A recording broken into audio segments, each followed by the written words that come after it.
സംസ്ഥാനത്തിന്റെ വൈദ്യുതി പ്രതിസന്ധി പരിഹരിക്കാൻ ആണവ നിലയം സ്ഥാപിക്കണമെന്ന കേന്ദ്ര നിർദ്ദേശം. 150 ഏക്കർ ഭൂമി കണ്ടെത്തിയാൽ ആണവ നിലയം സ്ഥാപിക്കാനുള്ള അനുമതി കേന്ദ്രം നൽകും. കാസർഗോഡ് ചീമേനി അനുയോജ്യമായ സ്ഥലമെന്ന് കേരളം. കേന്ദ്ര വൈദ്യുതി മന്ത്രി മനോഹർ ലാൽ ഖട്ടറും മുഖ്യമന്ത്രിയുമായി ഇന്നലെ കൂടിക്കാഴ്ച നടത്തി.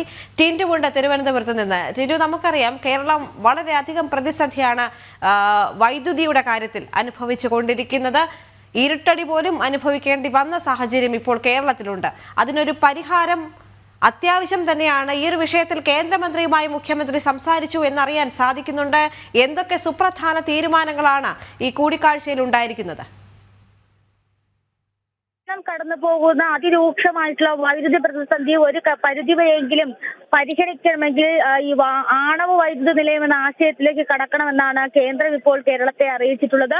കേന്ദ്ര വൈദ്യുതി മന്ത്രിയും അതോടൊപ്പം തന്നെ മുഖ്യമന്ത്രിയും കേരള വൈദ്യുതി മന്ത്രിയും തമ്മിൽ ഇന്നലെ കൂടിക്കാഴ്ച നടത്തിയിരുന്നു. ഈ വിഷയത്തിൽ കേരളത്തിലെ ആണവ വൈദ്യുതി നിലയം സ്ഥാപിക്കാനായി സ്ഥലം കണ്ടെത്തി കൊടുക്കേണ്ടതായിട്ടുണ്ട്. ഇതിനായി 150 ഏക്കർ സ്ഥലമാണ് ആവശ്യം. ഈ സ്ഥലം കണ്ടെത്തി കൊടുക്കുകയാണെങ്കിൽ വൈദ്യുതി നിലയം സ്ഥാപിക്കാനുള്ള അടുത്ത ഘട്ടങ്ങളിലേക്ക് കടക്കാൻ സാധിക്കുമെന്നും കേന്ദ്രം അറിയിച്ചിട്ടുണ്ട്. കാസർഗോഡ് ജില്ലയിലെ ചീമേനിയാണ് ഇപ്പോൾ ഇത്തരത്തിൽ അനുയോജ്യമായ രീതിയിൽ വൈദ്യുതി ആണവ നിലയം സ്ഥാപിക്കാനായിട്ടുള്ള സ്ഥലം കണ്ടെത്താൻ സാധിക്കുമെന്ന് കേരളം അറിയിച്ചിട്ടുള്ളത്. ആദ്യം തൃശൂർ ജില്ലയിലെ അതിരപ്പള്ളിയായിരുന്നു തെരഞ്ഞെടുത്ത. അതിരപ്പള്ളി മേഖലകളിൽ ഇത്തരത്തിലുള്ള ഒരു ടൂറിസം ഡെവലപ്മെന്റിന്റെ പരിപാടികൾ ആരംഭിക്കേണ്ടതായിട്ടുണ്ടെന്ന് കേന്ദ്രമന്ത്രി സുരേഷ് ഗോപി കേന്ദ്രത്തെ അറിയിച്ചിരുന്നു. ആ സാഹചര്യത്തിൽ അവിടെ ഈ ബഫർ സോണുകളൊക്കെ ആയിട്ട് പ്രഖ്യാപിച്ച് ഈ ആണവ നിലയം വരികയാണെങ്കിൽ ഈ പ്രദേശം ബഫർ സോണായിട്ട് പ്രഖ്യാപിക്കേണ്ടി വരും.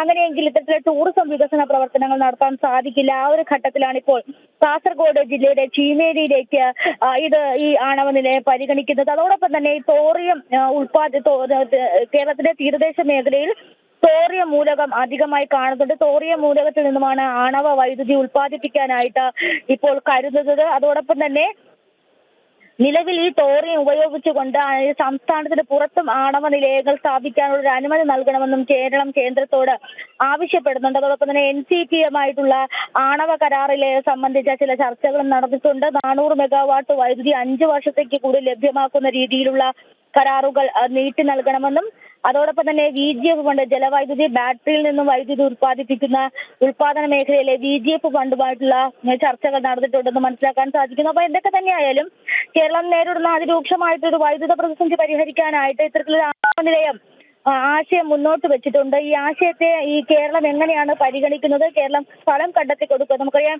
എയിംസുമായി ബന്ധപ്പെട്ട വിഷയത്തിലൊക്കെ കേരളം സ്ഥലം കണ്ടെത്തി കൊടുക്കാതെ ഒരു ചെറിയ രീതിയിലുള്ള തർക്കങ്ങളും ഒക്കെ നിലനിൽക്കുന്നുണ്ട്. അത് കേരളം എവിടെയാണ് എയിംസ് സ്ഥാപിക്കേണ്ടതെന്ന കാര്യത്തിലൊക്കെ ഒരു ആശങ്ക നിലനിൽക്കുമ്പോഴാണ് അടുത്ത ഒരു പദ്ധതിയും കൂടി വരുന്നത്. അപ്പോൾ കേരളം ഈ വിഷയത്തെ എങ്ങനെ കൈകാര്യം ചെയ്യുന്നു എന്നതായിരിക്കും ഏറ്റവും പ്രധാനപ്പെട്ട കാര്യം. അങ്ങനെയാണെങ്കിൽ നമുക്ക് ഭാവിയിൽ വളരെയധികം നല്ല രീതിയിൽ പ്രയോജനപ്പെടുത്തി വൈദ്യുതി പ്രതിസന്ധിയൊക്കെ പരിഹരിക്കാനുള്ളൊരു പദ്ധതിയായി ഒരുപക്ഷെ നമുക്ക് ഈ ആണവ നിലയം മാറാൻ സാധിക്കുമെന്നും കരുതുന്നുണ്ട്. ദേവിക, ഈ കാസർഗോഡ് ചീമേനി തന്നെ തിരഞ്ഞെടുക്കാനുണ്ടായ സാഹചര്യവും മറ്റ് വിവരങ്ങളും കൂടി കേന്ദ്രത്തെ കൃത്യമായി കേരളം ബോധ്യപ്പെടുത്തേണ്ടത് കൂടി ഉണ്ടല്ലോ അല്ലേ?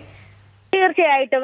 കാരണം കാസർഗോഡ് തെരഞ്ഞെടുക്കുമ്പോൾ നമുക്കറിയാം അവിടെ മറ്റൊരു പ്രശ്നം എൻഡോസൾഫാനുമായി ബന്ധപ്പെട്ട ഒരു പ്രശ്നം ഇപ്പോഴും നിലനിൽക്കുന്നുണ്ട്. പക്ഷെ ആണവ നിലയം വരുമ്പോൾ അത് അതീവ സുരക്ഷിതമായിട്ടുള്ള രീതിയിലായിരിക്കും വരുന്നത്. 150 ഏക്കറിനകത്തുനിന്ന് പറയുമ്പോൾ അവിടെ ആ സ്ഥലം എന്തുകൊണ്ട് ആ സ്ഥലം തിരഞ്ഞെടുക്കുന്നു എന്നൊരു കാര്യം കേരളം മുന്നോട്ട് വെക്കേണ്ടതായിരുന്നു. ആദ്യം ഈ അതിരപ്പള്ളി മേഖലയാണ് തിരഞ്ഞെടുത്തതെങ്കിലും അവിടെ ടൂറിസത്തിന്റെ ഒരു ബൃഹത്തായ പദ്ധതി കേന്ദ്ര സർക്കാർ ആവിഷ്കരിക്കുന്നുണ്ട്. അത് വേണം മനസ്സിലാക്കേണ്ടത്. അതുകൊണ്ട് തന്നെ കാസർഗോഡേക്ക് ഈ പദ്ധതി പോകുന്നു എന്ന് മനസ്സിലാക്കേണ്ടതുണ്ട്. എന്തായാലും എന്ത് തന്നെയായാലും ഇത്തരത്തിൽ ഒരു വികസന പദ്ധതി ഇത് കേരളത്തെ സംബന്ധിച്ചിടത്തോളം വൈദ്യുതി നിരന്തരം പുറത്തുനിന്ന് വൈദ്യുതി വാങ്ങേണ്ടി വരുന്നു. പിന്നെ മറ്റൊരു കാര്യമെന്ന് പറയുന്നത് ഈ ഉൽപാദന രംഗത്തെ പ്രതിസന്ധികൾ. അപ്പോൾ ജലവൈദ്യുത നിലയങ്ങളിൽ നിന്നും ഈ പറയപ്പെടുന്ന നമുക്ക് ഉപയോഗിക്കാൻ കഴിയുന്ന രീതിയിലുള്ള വൈദ്യുതി ഉൽപ്പാദിപ്പിക്കുന്നത്. അപ്പൊ അത്തരം പ്രതിസന്ധികളൊക്കെ നിലനിൽക്കുന്ന ഒരു സാഹചര്യത്തിൽ ഈ ഒരു ആണവ നിലയം അത് മുന്നോട്ട് വെക്കുകയാണെങ്കിൽ ഒരുപക്ഷെ ആ ഒരു പ്രതിസന്ധികളൊക്കെ തരണം ചെയ്തുകൊണ്ട് മുന്നോട്ട് പോകാൻ സാധിക്കും. എന്തായാലും വലിയ രീതിയിലുള്ള പ്രതീക്ഷയാണ് നമുക്ക്